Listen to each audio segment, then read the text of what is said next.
Hay verdades que la humanidad prefiere no escuchar, secretos que se guardan no porque sean falsos, sino precisamente porque son verdaderos.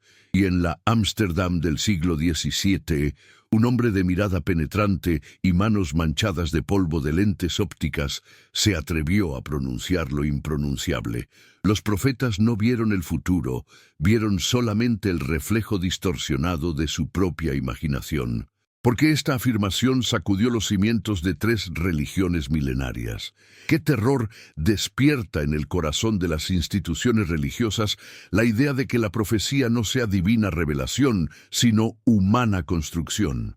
Baruch Spinoza, el hijo rebelde de la comunidad judía portuguesa, el excomulgado, el hereje, el maldito, se enfrentó al mayor tabú de su tiempo, la naturaleza de la palabra divina, y al hacerlo no solo desafió a la sinagoga, sino que puso en entredicho la arquitectura completa del poder religioso en Occidente.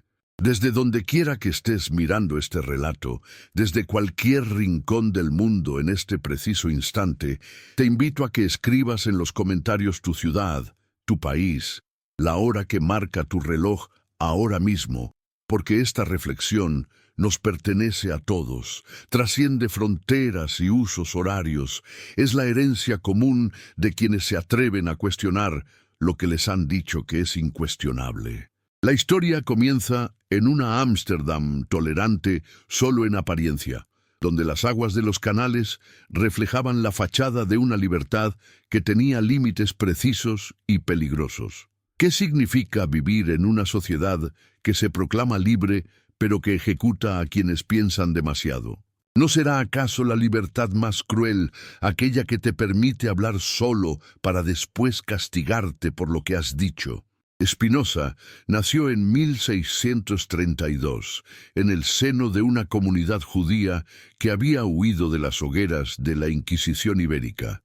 Refugiados que conocían demasiado bien el precio de la disidencia, y sin embargo, o quizás precisamente por eso, aprendieron a vigilar sus propias fronteras doctrinales con ferocidad casi inquisitorial.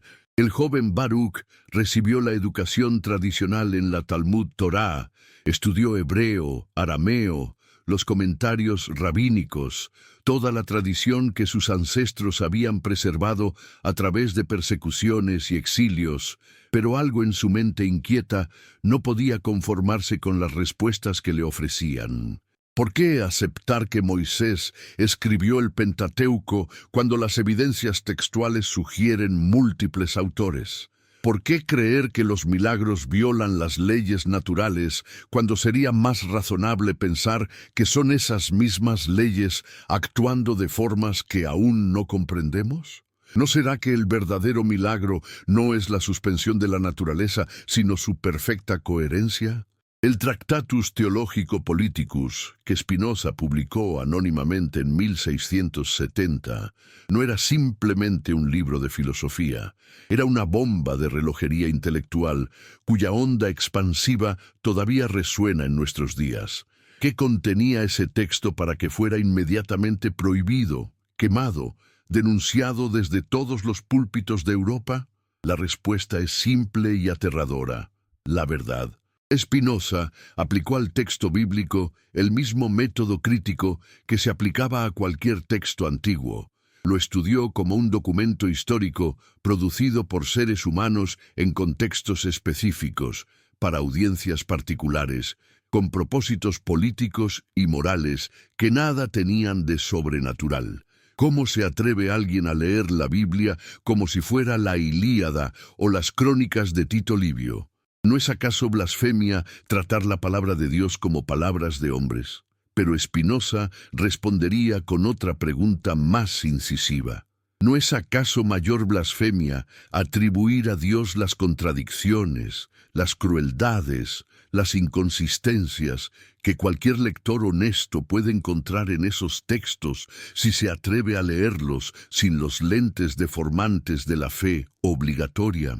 El capítulo central de su crítica se concentra en la naturaleza de la profecía, ese fenómeno que las 3 religiones abrahámicas consideran la piedra angular de su legitimidad. Si los profetas hablaron con Dios, si recibieron revelaciones auténticas sobre el pasado, el presente y el futuro, entonces las instituciones religiosas que custodian e interpretan esas revelaciones poseen una autoridad incuestionable. Pero, ¿qué sucede si la profecía no es lo que nos han dicho que es? ¿Qué pasa si los profetas fueron hombres de su tiempo, con las limitaciones cognitivas de su época, interpretando sus propias experiencias psicológicas, sus sueños, sus visiones, sus intuiciones políticas, como si fueran mensajes directos de la divinidad? Spinoza sostiene que los profetas poseían, efectivamente, una imaginación extraordinariamente vívida, una capacidad poderosa para crear imágenes mentales que ellos mismos y sus contemporáneos interpretaban como revelaciones divinas. ¿No será que confundimos la intensidad de una experiencia subjetiva con la objetividad de una revelación trascendente? ¿Cuántas veces en la historia humana se ha tomado el fervor de la convicción personal como evidencia de verdad universal? Consideremos el caso de Abraham, el patriarca fundacional, que escucha una voz que le ordena sacrificar a su hijo Isaac. ¿Qué escuchó realmente Abraham en aquella montaña? Una voz externa, objetiva, verificable por cualquiera que hubiera estado presente, o una voz interna, subjetiva, producto de sus propios conflictos morales y religiosos. Spinoza sugiere que Abraham interpretó sus propios pensamientos, sus propias luchas internas, como mandatos divinos, porque esa era la única forma en que él y su cultura podían procesar experiencias psicológicas complejas. ¿No hacemos todos lo mismo cuando decimos que sentimos que algo es correcto, cuando afirmamos que una intuición nos dice qué camino seguir? La diferencia es que nosotros raramente atribuimos esas intuiciones a la intervención directa de Dios, pero en el mundo antiguo, toda experiencia intensa, todo sueño vívido, toda premonición que se cumplía por azar o por lógica humana, se interpretaba como manifestación sobrenatural. ¿Por qué la humanidad necesitó tanto tiempo para distinguir entre los procesos mentales internos y las supuestas revelaciones externas?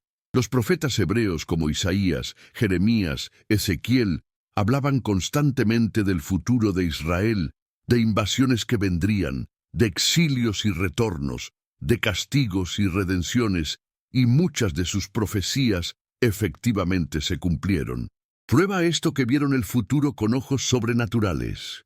Spinoza argumenta que no, que basta con analizar el contexto histórico y político de su época para comprender que estas personas eran observadores astutos de su realidad, analistas políticos que extrapolaban tendencias, que veían a los imperios asirios o babilonios avanzando y deducían lógicamente que un reino pequeño como Judá terminaría siendo conquistado. Es necesario invocar el milagro cuando la simple inteligencia humana basta para explicar el fenómeno. Cuando Jeremías predice la caída de Jerusalén ante los babilonios, ¿está recibiendo información del futuro o simplemente está haciendo el cálculo que cualquier estratega militar competente habría hecho al ver la desproporción de fuerzas? ¿Por qué preferimos la explicación mágica a la explicación racional? Pero la crítica de Spinoza va más profundo todavía, porque no se limita a decir que los profetas eran buenos analistas políticos que se presentaban como portavoces divinos, sino que cuestiona la misma posibilidad de conocer el futuro.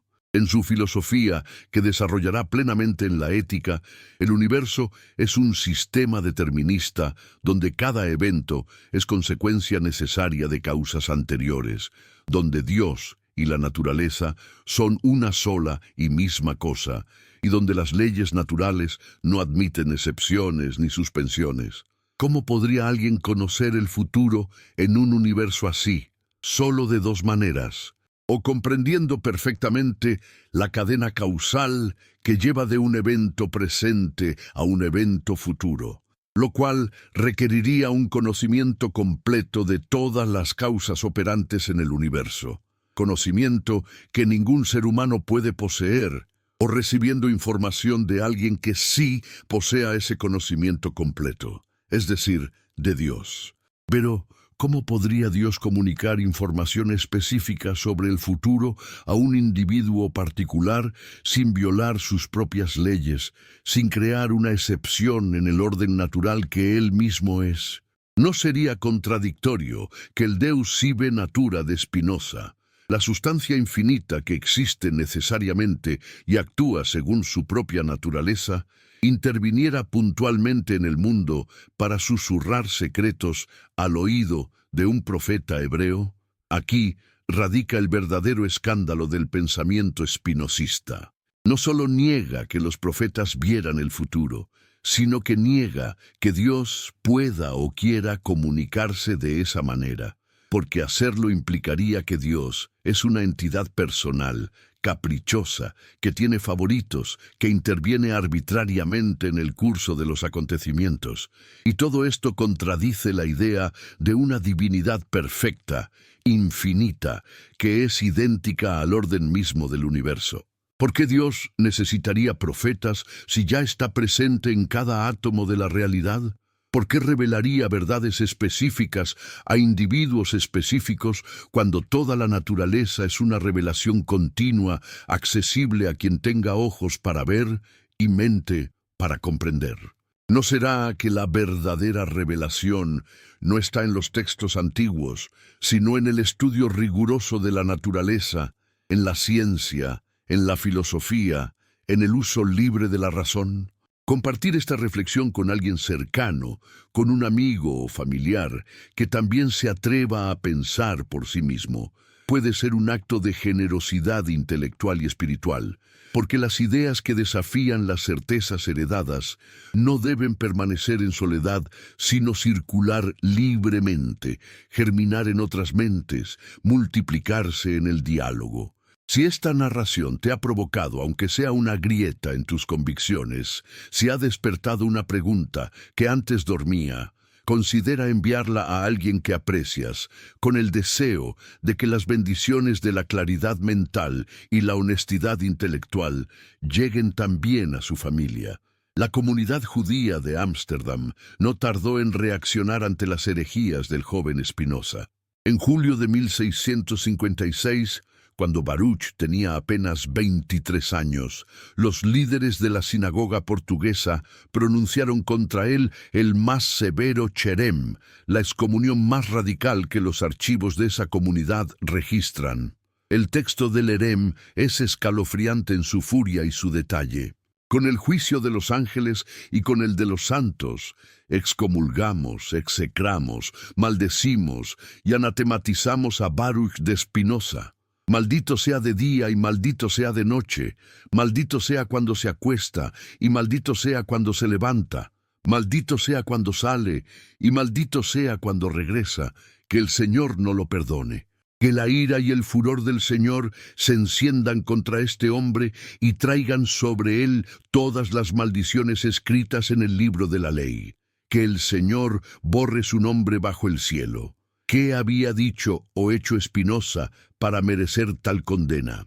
¿Qué ideas pueden ser tan peligrosas que requieren este nivel de violencia simbólica, esta erradicación no solo del individuo, sino de su mismo nombre y memoria? La respuesta es que Spinoza había comenzado a articular en voz alta lo que muchos pensaban en silencio. Que la Biblia no es un libro dictado por Dios, que los milagros no ocurren, que la inmortalidad del alma es dudosa, que Dios no es un rey celestial, sino la totalidad infinita de lo que existe. ¿Por qué las instituciones religiosas reaccionan con tanta violencia ante la crítica racional? ¿Qué es lo que realmente está en juego cuando alguien cuestiona los dogmas? Spinoza comprende que no se trata meramente de una disputa intelectual sobre la interpretación correcta de ciertos textos antiguos, sino de una lucha de poder sobre quién tiene la autoridad para determinar qué es verdadero y qué es falso, qué es moral y qué es inmoral, qué es permitido y qué es prohibido, qué es Si la Biblia es la palabra literal e infalible de Dios, entonces quienes pueden interpretar esa palabra poseen un poder inmenso sobre las conciencias y las vidas de los creyentes. Pero si la Biblia es un texto humano, histórico, falible, entonces ese poder se desmorona y cada individuo recupera su autonomía para pensar, creer y actuar según su propia razón. ¿No es esta la verdadera amenaza que representa Spinoza para todas las ortodoxias religiosas? ¿No es por eso que tanto la sinagoga como las iglesias cristianas lo condenaron unánimemente, porque todas ellas comprenden que sus estructuras de poder dependen de mantener a los fieles en una posición de dependencia intelectual y moral? Spinoza analiza detalladamente varios casos de profecías bíblicas para mostrar las contradicciones y limitaciones de los profetas. Considera, por ejemplo, el caso de Moisés, el profeta por excelencia, aquel a quien Dios supuestamente habló cara a cara como un hombre habla con su amigo. ¿Qué tipo de conocimiento poseía Moisés? Si realmente había recibido revelación directa de Dios, debería haber tenido un conocimiento perfecto e infalible no solo de cuestiones morales y religiosas, sino también de cuestiones naturales y científicas. Sin embargo, el Pentateuco contiene afirmaciones sobre la naturaleza que son claramente incorrectas, según el conocimiento científico disponible incluso en el siglo XVII. La idea de que el cielo es una bóveda sólida donde están fijadas las estrellas, la noción de que el Sol se mueve alrededor de la Tierra, la cronología que sugiere que el mundo tiene apenas unos pocos miles de años de antigüedad. ¿Por qué Dios le habría revelado a Moisés leyes morales correctas, pero le habría dejado en la ignorancia sobre la estructura del cosmos? ¿O será más simple admitir que Moisés, como cualquier persona de su época, compartía las concepciones cosmológicas de su tiempo, lo cual demuestra que su conocimiento no era sobrenatural, sino natural y limitado? Más revelador aún es analizar las contradicciones entre los diferentes profetas. Si todos ellos recibían revelaciones del mismo Dios infalible, ¿por qué a veces se contradicen entre sí? ¿Por qué algunos profetas aprueban la monarquía mientras otros la condenan? ¿Por qué algunos prometen restauración y paz mientras otros amenazan con destrucción irremediable? Spinoza observa que cada profeta refleja su propia personalidad, su propio temperamento, sus propias circunstancias históricas. Jeremías, viviendo en tiempos de crisis nacional, es pesimista y habla de desastres. Isaías, en un contexto diferente, es más optimista y promete gloria futura. ¿No es evidente que lo que cambia no es el mensaje divino, sino la psicología y el contexto del mensajero humano? ¿Por qué insistimos en atribuir a Dios la diversidad y contradicción de voces que claramente reflejan la diversidad y contradicción de la experiencia humana? El problema se vuelve aún más agudo cuando Spinoza examina los métodos que supuestamente usaban los profetas para recibir sus revelaciones. La Biblia habla de sueños, de visiones, de voces, de ángeles que aparecen, de mensajes transmitidos a través de medios físicos como la Urim y Tumim. Son estos canales confiables de conocimiento. Cualquier persona con un mínimo de honestidad introspectiva sabe que los sueños son notoriamente poco confiables, que las visiones pueden ser alucinaciones, que las voces internas pueden ser proyecciones de nuestros propios deseos y temores. ¿Por qué entonces deberíamos confiar en los sueños y visiones de personas que vivieron hace miles de años, en culturas completamente diferentes, con marcos conceptuales radicalmente distintos a los nuestros? ¿No será que la distancia temporal y cultural nos hace más crédulos porque no podemos verificar directamente lo que ocurrió? Mientras que si nuestro vecino contemporáneo nos dijera que Dios le habla en sueños, ¿seríamos mucho más escépticos? Spinoza está desmontando pieza por pieza el edificio completo de la teología revelada. No lo hace con el martillo del ateo militante que simplemente niega y rechaza, sino con el bisturí del filósofo crítico que analiza, distingue, contextualiza. Su objetivo no es destruir la religión como fenómeno social, porque reconoce que para la mayoría de las personas la religión cumple funciones importantes, proporciona consuelo, establece normas morales, crea cohesión comunitaria. Lo que Spinoza quiere destruir es la superstición, el uso político de la religión para manipular conciencias, la tiranía intelectual que prohíbe pensar libremente. No es posible una religión racional, una espiritualidad que no requiera el sacrificio del intelecto. No podemos honrar lo sagrado sin necesidad de creer en milagros imposibles y profecías inverificables. ¿No es acaso más digno de una divinidad infinita el orden perfecto e inmutable de las leyes naturales que las intervenciones arbitrarias y caprichosas que las religiones tradicionales le atribuyen? La parte 2.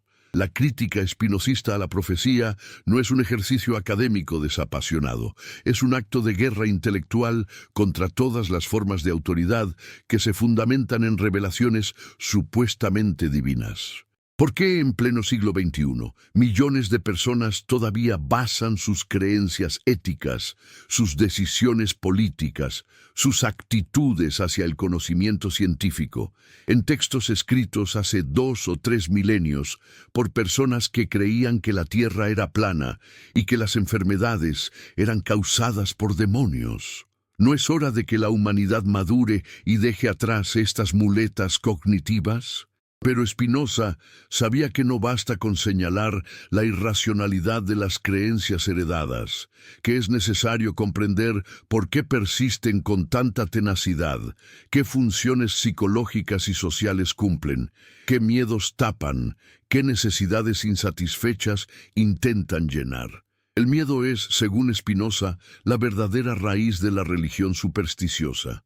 Los seres humanos enfrentan una realidad incierta, impredecible, frecuentemente hostil. No sabemos qué traerá el mañana. No podemos controlar las fuerzas naturales que determinan nuestro bienestar o nuestra destrucción. Estamos constantemente amenazados por la enfermedad, el accidente, la violencia, la muerte. En esta situación de vulnerabilidad radical, la mente humana busca desesperadamente certezas, garantías, protecciones, y cuando no puede encontrarlas en la realidad, las proyecta en seres imaginarios todopoderosos que supuestamente cuidan de nosotros si cumplimos ciertos rituales y obedecemos ciertas reglas. ¿No es la oración una forma de negociar con el universo indiferente?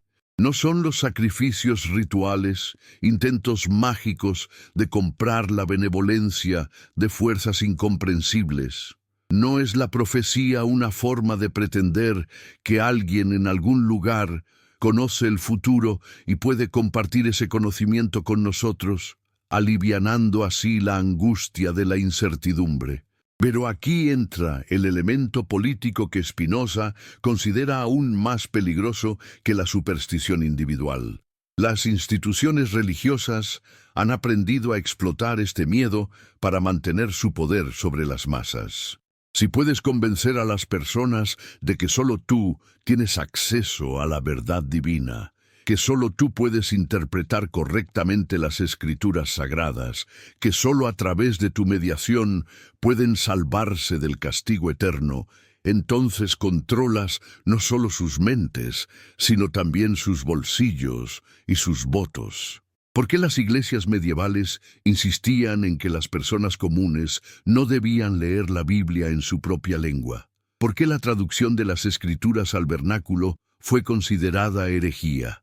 Porque el monopolio del conocimiento religioso es el fundamento del poder clerical. Cuando la gente puede leer e interpretar por sí misma, ese monopolio se quiebra y con él la autoridad incuestionable de los sacerdotes.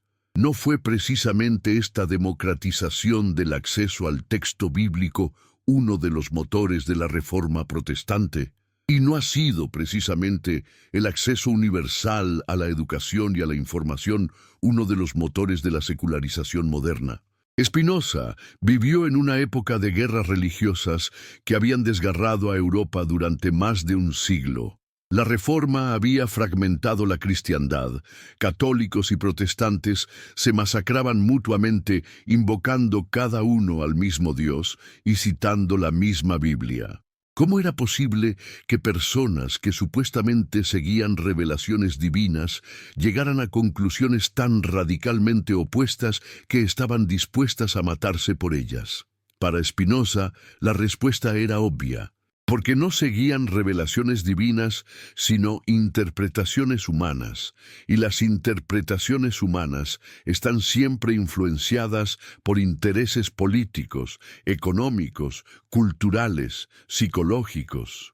No es significativo que el Dios de los ricos suele justificar la desigualdad como parte del orden natural querido por la divinidad, mientras que el Dios de los pobres suele prometer justicia y redistribución en el más allá. ¿No es revelador que el Dios de los conquistadores bendice la conquista, mientras que el Dios de los conquistados promete liberación?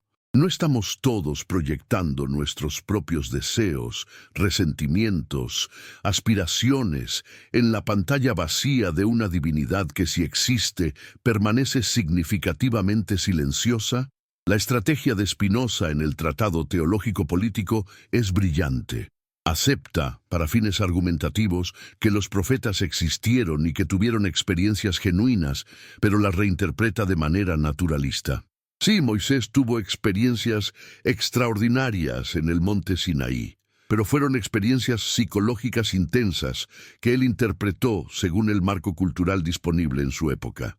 Sí, los profetas hebreos experimentaron estados alterados de conciencia en los cuales sentían que recibían mensajes importantes, pero esos estados pueden explicarse perfectamente sin recurrir a la intervención sobrenatural. Eran producto de técnicas de meditación, ayuno, aislamiento, autosugestión o simplemente de la intensidad emocional que produce la reflexión profunda sobre cuestiones de vida o muerte. ¿No han experimentado todas las tradiciones místicas del mundo fenómenos similares? ¿No describen los chamanes amazónicos, los santos cristianos, los sufíes musulmanes, los yogis hindúes, los monjes budistas, experiencias de unión con lo divino, de visiones, de revelaciones? ¿Y no es más parsimonioso suponer que todos estos fenómenos tienen una base psicológica común que imaginar que cada una de estas tradiciones tiene acceso a verdades sobrenaturales incompatibles entre sí? La imaginación, no la razón, es según Spinoza la facultad que opera en la profecía. Y aquí viene una distinción crucial. La imaginación es una forma de conocimiento, pero es la forma más baja, la menos confiable, la más propensa al error. Imaginar es combinar imágenes derivadas de experiencias sensoriales previas para crear representaciones que pueden o no corresponder a la realidad. Cuando imagino un unicornio, estoy combinando la imagen de un caballo con la imagen de un cuerno, pero eso no significa que los unicornios existan. Cuando un profeta imagina que un ángel le habla, está combinando la imagen de un ser humano con las imágenes de luz, poder, autoridad, pero eso no significa que ángeles reales existan objetivamente. La imaginación es vívida, es poderosa, puede movernos emocionalmente con una fuerza que la razón abstracta raramente alcanza, y precisamente por eso es peligrosa cuando se la toma como fuente de verdad metafísica. ¿Cuántas guerras se han peleado porque alguien imaginó que Dios quería que se pelearan? ¿Cuántas vidas se han arruinado porque alguien imaginó que ciertos comportamientos naturales eran abominaciones que ofendían a la divinidad? Por encima de la imaginación está la razón, la capacidad de entender las conexiones lógicas necesarias entre ideas, de derivar conclusiones de premisas, de construir sistemas coherentes de conocimiento. Y por encima de la razón está lo que Spinoza llama el conocimiento intuitivo o ciencia intuitiva, una percepción directa de cómo las cosas particulares se siguen de la naturaleza esencial de Dios. Este tercer tipo de conocimiento no es accesible a la mayoría de las personas, requiere un entrenamiento filosófico riguroso, pero al menos la razón está potencialmente al alcance de cualquiera que se discipline en su uso. Los profetas, según Spinoza, carecían de conocimiento racional sistemático, operaban exclusivamente en el nivel de la imaginación, y por eso sus enseñanzas son moralmente valiosas, pero filosóficamente confusas. Enseñaron a amar al prójimo, a practicar la justicia, a ayudar a los necesitados, y todo eso es admirable y útil. Pero cuando pretendieron enseñar verdades sobre la naturaleza de Dios, sobre la estructura del universo, sobre el destino del alma, no hicieron más que proyectar sus propias limitaciones cognitivas, y tomar esas proyecciones como verdades eternas ha causado un daño intelectual incalculable. ¿Por qué durante siglos la teología basada en la Biblia retrasó el desarrollo de la ciencia? ¿Por qué Galileo fue perseguido por afirmar que la Tierra se mueve? ¿Por qué Darwin fue denunciado por sugerir que las especies evolucionan? Porque la autoridad de la supuesta revelación profética se oponía a las evidencias empíricas y a las inferencias racionales. Spinoza es particularmente incisivo al analizar los milagros, esos eventos que supuestamente violan las leyes de la naturaleza y que se presentan como evidencias de la intervención divina. ¿Qué es un milagro? Tradicionalmente, un evento que no puede ser explicado por causas naturales, algo que solo puede haber ocurrido si Dios suspende temporalmente sus propias leyes para producir un efecto específico. Pero Spinoza argumenta que este concepto es incoherente. Las leyes de la naturaleza no son reglas externas que Dios impone al mundo, son expresiones de la naturaleza misma de Dios, del modo necesario en que la sustancia infinita existe y actúa. Si Dios es idéntico a la naturaleza, si Deus sive natura, entonces violar las leyes naturales sería para Dios violar su propia naturaleza, ser diferente de lo que necesariamente es, lo cual es imposible. Por lo tanto, los milagros no pueden ocurrir. Pero entonces, ¿cómo explicamos los eventos extraordinarios que la Biblia relata? El mar que se abre para que pasen los hebreos, el sol que se detiene en su curso, los muertos que resucitan. Spinoza ofrece varias posibilidades. O estos eventos nunca ocurrieron y son exageraciones legendarias, o ocurrieron, pero tienen explicaciones naturales que los testigos de la época no podían comprender, o son descripciones poéticas de eventos ordinarios. Cuando el Éxodo dice que un viento fuerte apartó las aguas del Mar Rojo permitiendo el paso, no está describiendo un fenómeno meteorológico inusual, pero perfectamente natural. Cuando Josué ordena al sol detenerse y el texto dice que el sol se detuvo, no puede estar usando lenguaje poético para describir una batalla que duró excepcionalmente mucho tiempo. ¿Por qué preferir la interpretación sobrenatural cuando la natural es suficiente? Pero hay una razón más profunda y estratégica detrás de la insistencia de Spinoza en negar los milagros. Si los milagros fueran posibles, si Dios pudiera y quisiera intervenir puntualmente en el mundo para cambiar el curso de los eventos, entonces el estudio de la naturaleza sería inútil, porque en cualquier momento todo podría cambiar por voluntad divina. La ciencia sería imposible, porque la ciencia depende de la regularidad de las leyes naturales, de la confianza en que las mismas causas producirán siempre los mismos efectos. ¿Cómo podríamos descubrir las leyes del movimiento si Dios pudiera hacer que los objetos se muevan arbitrariamente? ¿Cómo podríamos curar enfermedades si Dios pudiera alternativamente enviarlas o quitarlas según le plazca? La negación de los milagros no es ateísmo, como acusaron sus contemporáneos, sino precisamente la condición de posibilidad para un verdadero conocimiento de Dios, porque Dios se revela completamente en el orden perfecto e inmutable de la naturaleza, no en excepciones caprichosas a ese orden. ¿No es más glorioso para Dios haber creado un universo que funciona perfectamente según leyes eternas que tener que estar constantemente interviniendo para arreglar lo que no funciona? Parte 3. Llegamos ahora al corazón pulsante de esta reflexión, al núcleo incandescente donde la filosofía de Spinoza deja de ser un ejercicio histórico para convertirse en un desafío existencial que nos interpela personalmente. Si los profetas no vieron el futuro, sino su propia imaginación, si la Biblia no es palabra dictada de Dios, sino testimonio humano de búsquedas espirituales, si los milagros no ocurren y las leyes de la naturaleza son inexorables, ¿qué queda entonces de la religión? ¿Qué queda de la fe? Debemos caer en el nihilismo y concluir que la vida carece de sentido. Spinoza responde con un no rotundo. Lo que se derrumba ante la crítica racional no es Dios, no es la espiritualidad, no es la ética, sino solamente las construcciones humanas que pretendían hablar en nombre de Dios para controlar a otros humanos. ¿No será liberador descubrir que no necesitas intermediarios entre tú y lo divino?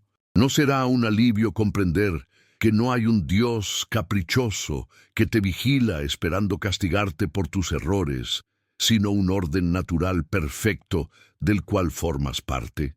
¿No será más digno vivir según tu propia razón y tu propia comprensión del bien que obedecer ciegamente mandatos supuestamente revelados hace milenios?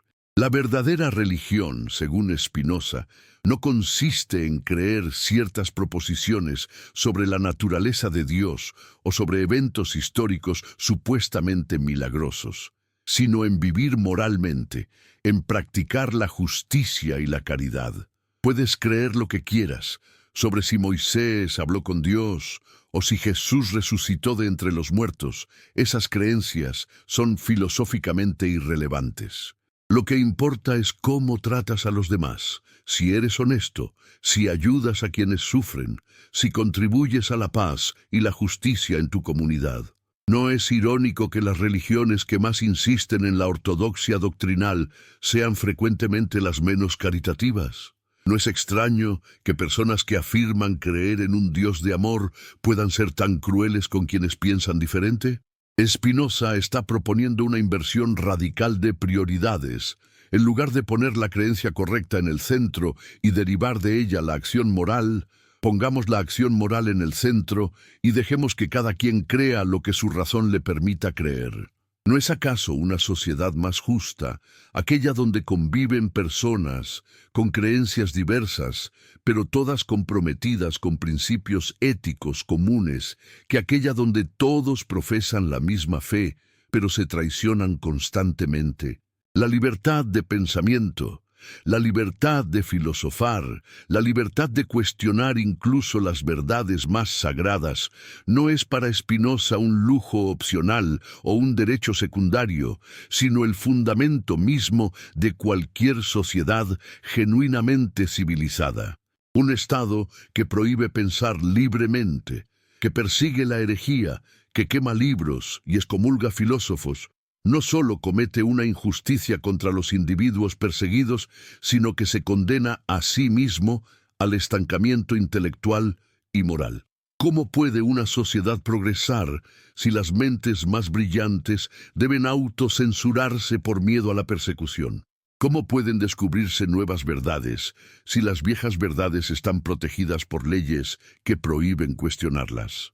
La historia ha demostrado repetidamente que las sociedades más libres, donde la crítica y el debate son permitidos, son también las más prósperas, las más innovadoras, las más capaces de adaptarse a nuevos desafíos. Y las sociedades cerradas, donde la ortodoxia es impuesta por la fuerza, terminan siempre estancándose y colapsando bajo el peso de sus propias contradicciones. ¿Por qué entonces tantos grupos humanos insisten en suprimir la libertad de pensamiento?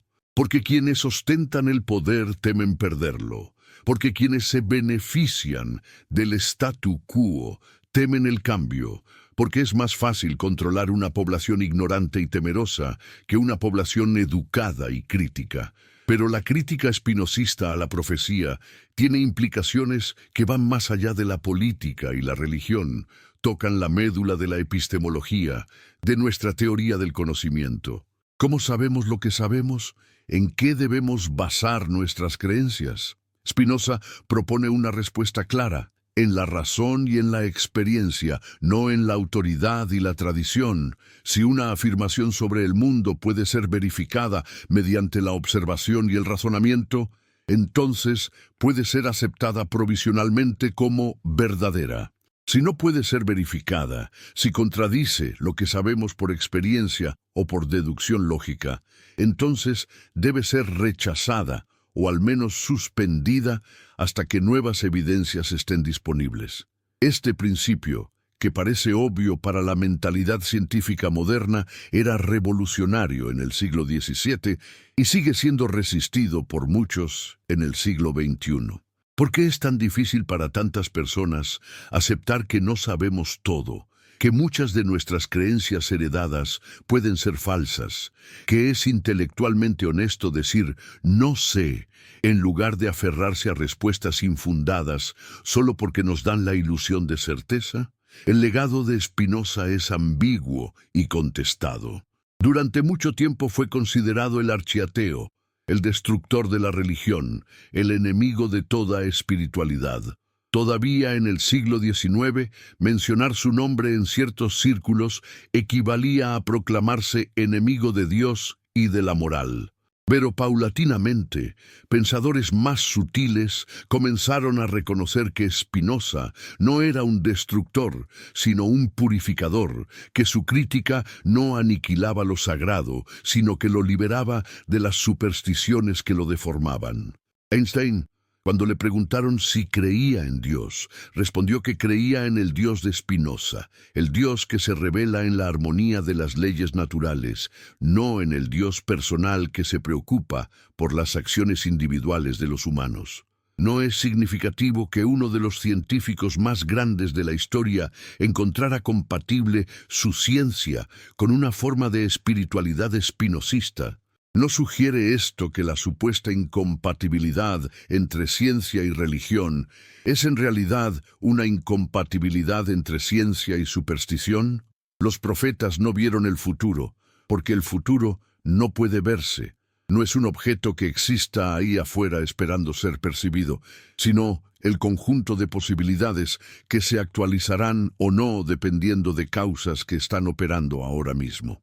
Lo que los profetas vieron fue su presente con extraordinaria claridad. Comprendieron las fuerzas políticas, económicas, morales que estaban en juego en su sociedad y extrapolaron tendencias. Cuando acertaron, se les atribuyó poder sobrenatural.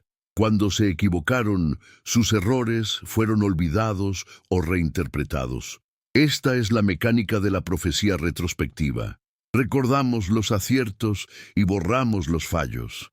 No hacemos lo mismo con los horóscopos, con los videntes modernos, con cualquier forma de supuesta clarividencia.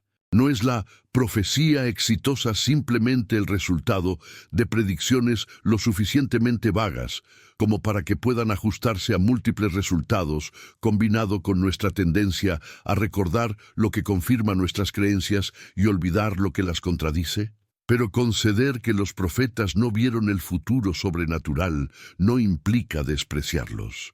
Spinoza reconoce que fueron figuras importantes, maestros morales, líderes carismáticos que contribuyeron a civilizar a sus pueblos, a establecer normas de justicia, a inspirar ideales de fraternidad y solidaridad. El error no fue de ellos, sino de quienes posteriormente elevaron sus enseñanzas morales contingentes e históricamente situadas al rango de verdades metafísicas eternas e inmutables. Jesús enseñó a amar al enemigo, y esa es una enseñanza hermosa y radical. El problema surgió cuando instituciones como la Iglesia convirtieron a Jesús en Dios, crearon dogmas complejos sobre la Trinidad y la transubstanciación, declararon heréticas todas las interpretaciones alternativas y comenzaron a quemar vivas a personas por creer diferente.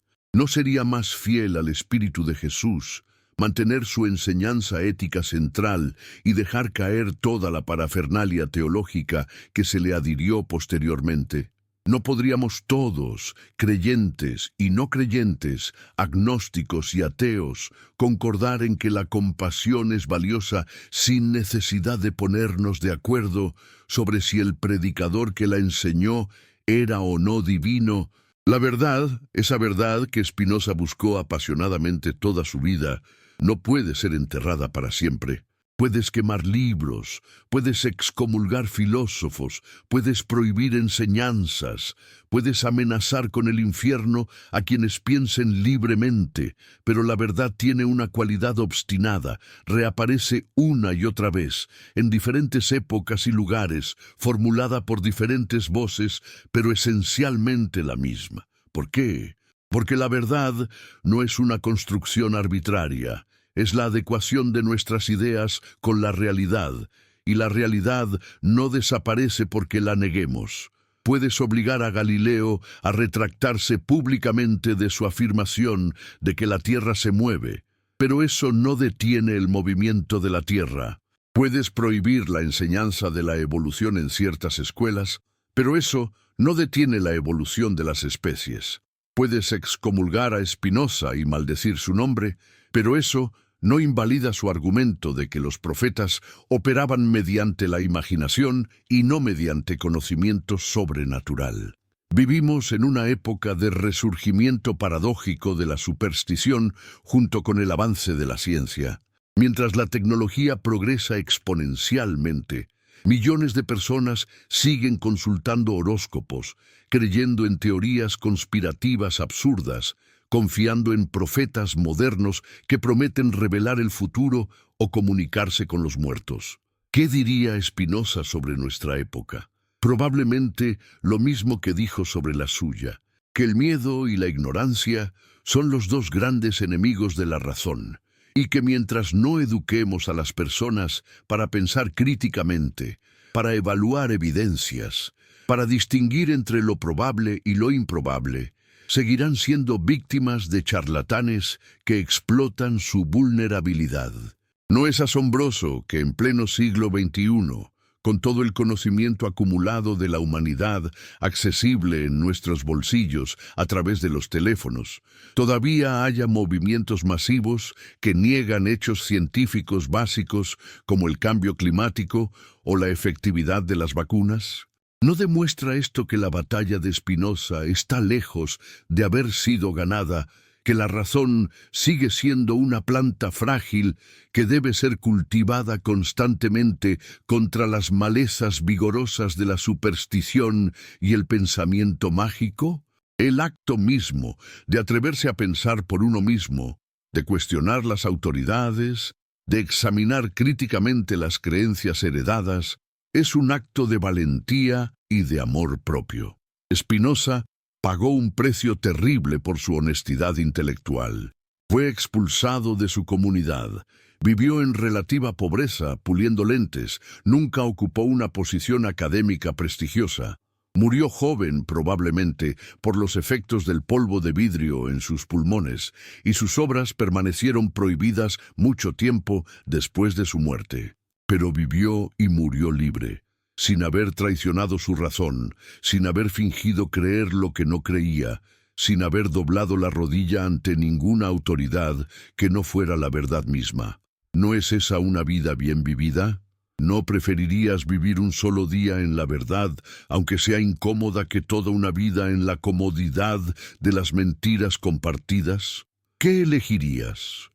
¿Seguridad en la ignorancia o riesgo en el conocimiento? Las instituciones religiosas nunca perdonaron completamente a Spinoza, pero tampoco pudieron refutar sus argumentos. La crítica bíblica moderna, que analiza los textos sagrados con los mismos métodos históricos y filológicos que se aplican a cualquier texto antiguo. Es esencialmente spinozista. Hoy sabemos con certeza que el Pentateuco no fue escrito por Moisés, que fue compuesto por múltiples autores en diferentes épocas y editado finalmente durante el exilio babilónico.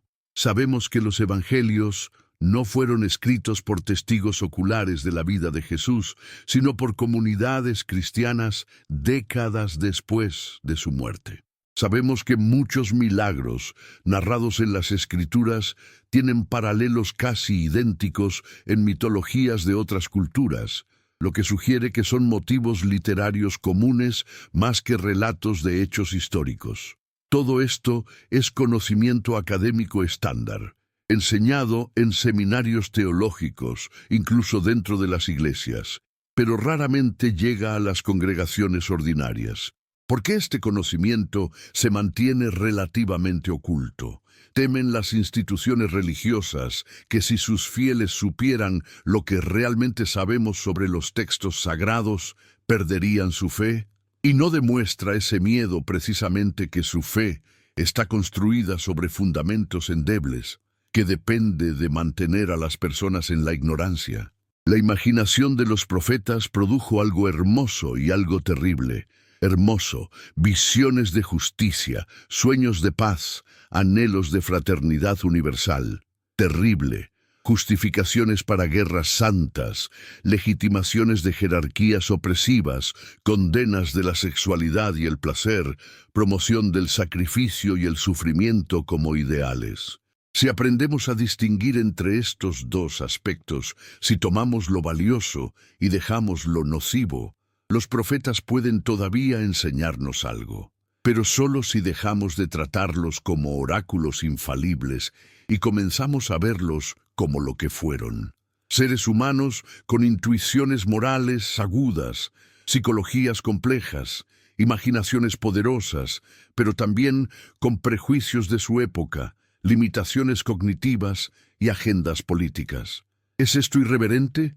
Solo si confundes reverencia con credulidad. ¿Es esto irrespetuoso? Solo si piensas que respetar a alguien significa no cuestionarlo jamás. El verdadero respeto consiste en tomar en serio el pensamiento del otro, someterlo a examen crítico, dialogar con él de igual a igual, no colocarlo en un pedestal intocable donde sus palabras se petrifican en dogmas muertos. Spinoza murió en 1677. A los 44 años, rodeado de unos pocos amigos fieles, habiendo vivido una vida modesta pero intensamente significativa. Sus últimas palabras no fueron registradas, pero podemos imaginar que enfrentó la muerte con la misma serenidad que caracterizó su filosofía. Para alguien que comprende que todo lo que existe es modo de la sustancia infinita, que la muerte no es aniquilación, sino transformación, que nuestra esencia eterna participa de la eternidad de Dios mismo, no hay nada que temer en el fin de la existencia corporal individual. ¿Vivimos después de la muerte? Para Spinoza, la pregunta está mal formulada. Lo que somos esencialmente, lo que hay de eterno en nosotros, nunca nació y nunca morirá, porque participa de la naturaleza eterna de Dios. Pero no es la persona individual con su memoria y su personalidad la que sobrevive, sino aquello en nosotros que es universal, racional, necesario. Es un tipo de inmortalidad muy diferente del cielo cristiano o del paraíso islámico, pero quizás más digno de una mente filosófica. ¿No es más reconfortante pensar que contribuimos con nuestras vidas al desarrollo del universo, que somos parte de algo infinitamente más grande que nosotros mismos, que cada pensamiento verdadero que alcanzamos participa de la verdad eterna, que pensar que seremos recompensados individualmente en un más allá diseñado para satisfacer nuestros deseos egoístas?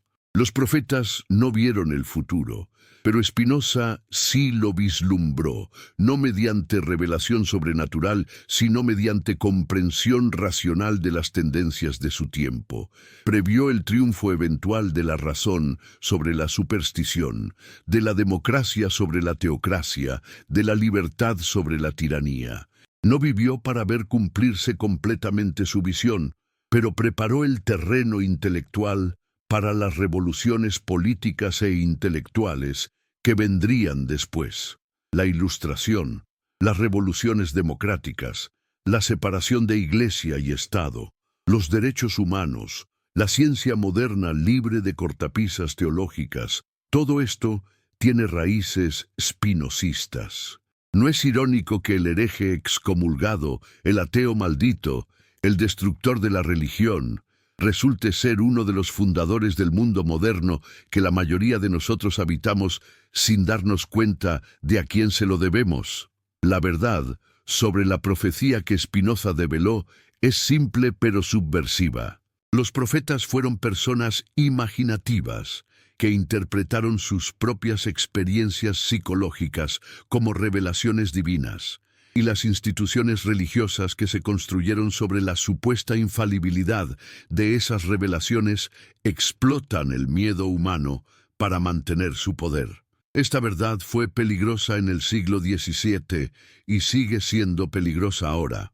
Te hace responsable de tu propia vida moral en lugar de permitirte delegarla en autoridades externas.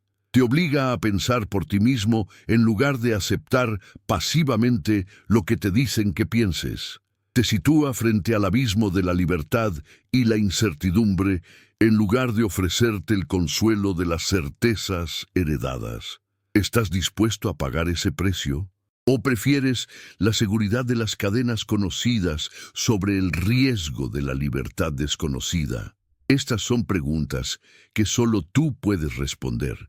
Pero al menos ahora sabes que son preguntas que puedes hacerte, que tienes permiso para dudar, que la herejía puede ser el camino hacia la verdad. Y eso, en última instancia, es el regalo que Spinoza nos dejó. No respuestas definitivas, sino preguntas liberadoras. No nuevos dogmas, sino la invitación permanente a pensar. La crítica espinosista a la profecía no es un ejercicio académico desapasionado, es un acto de guerra intelectual contra todas las formas de autoridad que se fundamentan en revelaciones supuestamente divinas. ¿Por qué en pleno siglo XXI millones de personas todavía basan sus creencias éticas, sus decisiones políticas, sus actitudes hacia el conocimiento científico, en textos escritos hace 2 o 3 milenios por personas que creían que la Tierra era plana y que las enfermedades eran causadas por demonios? ¿No es hora de que la humanidad madure y deje atrás estas muletas cognitivas? Pero Spinoza sabía que no basta con señalar la irracionalidad de las creencias heredadas, que es necesario comprender por qué persisten con tanta tenacidad, qué funciones psicológicas y sociales cumplen, qué miedos tapan, qué necesidades insatisfechas intentan llenar. El miedo es, según Spinoza, la verdadera raíz de la religión supersticiosa. Los seres humanos enfrentan una realidad incierta, impredecible, frecuentemente hostil. No sabemos qué traerá el mañana. No podemos controlar las fuerzas naturales que determinan nuestro bienestar o nuestra destrucción. Estamos constantemente amenazados por la enfermedad, el accidente, la violencia, la muerte. En esta situación de vulnerabilidad radical, la mente humana busca desesperadamente certezas, garantías, protecciones, y cuando no puede encontrarlas en la realidad, las proyecta en seres imaginarios todopoderosos que supuestamente cuidan de nosotros si cumplimos ciertos rituales y obedecemos ciertas reglas. ¿No es la oración una forma de negociar con el universo indiferente? ¿No son los sacrificios rituales, intentos mágicos de comprar la benevolencia de fuerzas incomprensibles? ¿No es la profecía una forma de pretender que alguien en algún lugar conoce el futuro y puede compartir ese conocimiento con nosotros, alivianando así la angustia de la incertidumbre. Pero aquí entra el elemento político que Spinoza considera aún más peligroso que la superstición individual. Las instituciones religiosas han aprendido a explotar este miedo para mantener su poder sobre las masas. Si puedes convencer a las personas de que solo tú tienes acceso a la verdad divina, que solo tú puedes interpretar correctamente las escrituras sagradas, que solo a través de tu mediación pueden salvarse del castigo eterno, entonces controlas no solo sus mentes, sino también sus bolsillos y sus votos. ¿Por qué las iglesias medievales insistían en que las personas comunes no debían leer la Biblia en su propia lengua? ¿Por qué la traducción de las escrituras al vernáculo fue considerada herejía? Porque el monopolio del conocimiento religioso es el fundamento del poder clerical. Cuando la gente puede leer e interpretar por sí misma, ese monopolio se quiebra y con él la autoridad incuestionable de los sacerdotes. ¿No fue precisamente esta democratización del acceso al texto bíblico uno de los motores de la Reforma protestante? ¿Y no ha sido precisamente el acceso universal a la educación y a la información uno de los motores de la secularización moderna? Spinoza vivió en una época de guerras religiosas que habían desgarrado a Europa durante más de un siglo. La Reforma había fragmentado la cristiandad. Católicos y protestantes se masacraban mutuamente, invocando cada uno al mismo Dios y citando la misma Biblia. ¿Cómo era posible que personas que supuestamente seguían revelaciones divinas llegaran a conclusiones tan radicalmente opuestas que estaban dispuestas a matarse por ellas? Para Spinoza, la respuesta era obvia. Porque no seguían revelaciones divinas, sino interpretaciones humanas, y las interpretaciones humanas están siempre influenciadas por intereses políticos, económicos, culturales, psicológicos. ¿No es significativo que el Dios de los ricos suele justificar la desigualdad como parte del orden natural querido por la divinidad, mientras que el Dios de los pobres suele prometer justicia y redistribución en el más allá? ¿No es revelador que el Dios de los conquistadores bendice la conquista, mientras que el Dios de los conquistados promete liberación? ¿No estamos todos proyectando nuestros propios deseos, resentimientos, aspiraciones en la pantalla vacía de una divinidad que, si existe, permanece significativamente silenciosa? La estrategia de Spinoza en el Tratado Teológico Político es brillante. Acepta, para fines argumentativos, que los profetas existieron y que tuvieron experiencias genuinas, pero las reinterpreta de manera naturalista. Sí, Moisés tuvo experiencias extraordinarias en el monte Sinaí, pero fueron experiencias psicológicas intensas que él interpretó según el marco cultural disponible en su época. Sí, los profetas hebreos experimentaron estados alterados de conciencia en los cuales sentían que recibían mensajes importantes, pero esos estados pueden explicarse perfectamente sin recurrir a la intervención sobrenatural. Eran producto de técnicas de meditación, ayuno, aislamiento, autosugestión o simplemente de la intensidad emocional que produce la reflexión profunda sobre cuestiones de vida o muerte. ¿No han experimentado todas las tradiciones místicas del mundo fenómenos similares? ¿No describen los chamanes amazónicos, los santos cristianos, los sufíes musulmanes, los yogis hindúes, los monjes budistas, experiencias de unión con lo divino, de visiones, de revelaciones?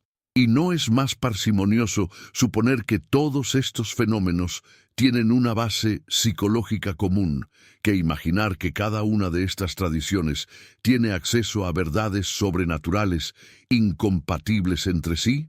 La imaginación, no la razón, es según Spinoza la facultad que opera en la profecía. Y aquí viene una distinción crucial. La imaginación es una forma de conocimiento, pero es la forma más baja, la menos confiable, la más propensa al error. Imaginar Es combinar imágenes derivadas de experiencias sensoriales previas para crear representaciones que pueden o no corresponder a la realidad. Cuando imagino un unicornio, estoy combinando la imagen de un caballo con la imagen de un cuerno, pero eso no significa que los unicornios existan. Cuando un profeta imagina que un ángel le habla, está combinando la imagen de un ser humano con las imágenes de luz, poder, autoridad, pero eso no significa que ángeles reales existan objetivamente. La imaginación es vívida, es poderosa, puede movernos emocionalmente con una fuerza que la razón abstracta raramente alcanza, y precisamente por eso es peligrosa cuando se la toma como fuente de verdad metafísica. ¿Cuántas guerras se han peleado porque alguien imaginó que Dios quería que se pelearan? ¿Cuántas vidas se han arruinado porque alguien imaginó que ciertos comportamientos naturales eran abominaciones que ofendían a la divinidad? Por encima de la imaginación está la razón, la capacidad de entender las conexiones lógicas necesarias entre ideas, de derivar conclusiones de premisas, de construir sistemas coherentes de conocimiento. Y por encima de la razón está lo que Spinoza llama el conocimiento intuitivo o ciencia intuitiva, una percepción directa de cómo las cosas particulares se siguen de la naturaleza esencial de Dios. Este tercer tipo de conocimiento no es accesible a la mayoría de las personas, requiere un entrenamiento filosófico riguroso, pero al menos la razón está potencialmente al alcance de cualquiera que se discipline en su uso. Los profetas, según Spinoza, carecían de conocimiento racional sistemático, operaban exclusivamente en el nivel de la imaginación, y por eso sus enseñanzas son moralmente valiosas, pero filosóficamente confusas. Enseñaron a amar al prójimo, a practicar la justicia, a ayudar a los necesitados, y todo eso es admirable y útil. Pero cuando pretendieron enseñar verdades sobre la naturaleza de Dios, sobre la estructura del universo, sobre el destino del alma, no hicieron más que proyectar sus propias limitaciones cognitivas, y tomar esas proyecciones como verdades eternas ha causado un daño intelectual incalculable. ¿Por qué durante siglos la teología basada en la Biblia retrasó el desarrollo de la ciencia? ¿Por qué Galileo fue perseguido por afirmar que la Tierra se mueve? ¿Por qué Darwin fue denunciado por sugerir que las especies evolucionan? Porque la autoridad de la supuesta revelación profética se oponía a las evidencias empíricas y a las inferencias racionales. Spinoza es particularmente incisivo al analizar los milagros, esos eventos que supuestamente violan las leyes de la naturaleza y que se presentan como evidencias de la intervención divina. ¿Qué es un milagro? Tradicionalmente, un evento que no puede ser explicado por causas naturales, algo que solo puede haber ocurrido si Dios suspende temporalmente sus propias leyes para producir un efecto específico. Pero Spinoza argumenta que este concepto es incoherente. Las leyes de la naturaleza no son reglas externas que Dios impone al mundo, son expresiones de la naturaleza misma de Dios, del modo necesario en que la sustancia infinita existe y actúa. Si Dios es idéntico a la naturaleza, si Deus sive natura, entonces violar las leyes naturales sería para Dios violar su propia naturaleza, ser diferente de lo que necesariamente es, lo cual es imposible. Por lo tanto, los milagros no pueden ocurrir. Pero entonces, ¿cómo explicamos los eventos extraordinarios que la Biblia relata? El mar que se abre para que pasen los hebreos, el sol que se detiene en su curso, los muertos que resucitan. Spinoza ofrece varias posibilidades. O estos eventos nunca ocurrieron y son exageraciones legendarias, o ocurrieron, pero tienen explicaciones naturales que los testigos de la época no podían comprender. O son descripciones poéticas de eventos ordinarios. Cuando el Éxodo dice que un viento fuerte apartó las aguas del Mar Rojo permitiendo el paso, No está describiendo un fenómeno meteorológico inusual, pero perfectamente natural. Cuando Josué ordena al sol detenerse y el texto dice que el sol se detuvo, no puede estar usando lenguaje poético para describir una batalla que duró excepcionalmente mucho tiempo. ¿Por qué preferir la interpretación sobrenatural cuando la natural es suficiente? Pero hay una razón más profunda y estratégica detrás de la insistencia de Spinoza en negar los milagros. Si los milagros fueran posibles, si Dios pudiera y quisiera intervenir puntualmente en el mundo para cambiar el curso de los eventos, entonces el estudio de la naturaleza sería inútil, porque en cualquier momento todo podría cambiar por voluntad divina. La ciencia sería imposible, porque la ciencia depende de la regularidad de las leyes naturales, de la confianza en que las mismas causas producirán siempre los mismos efectos.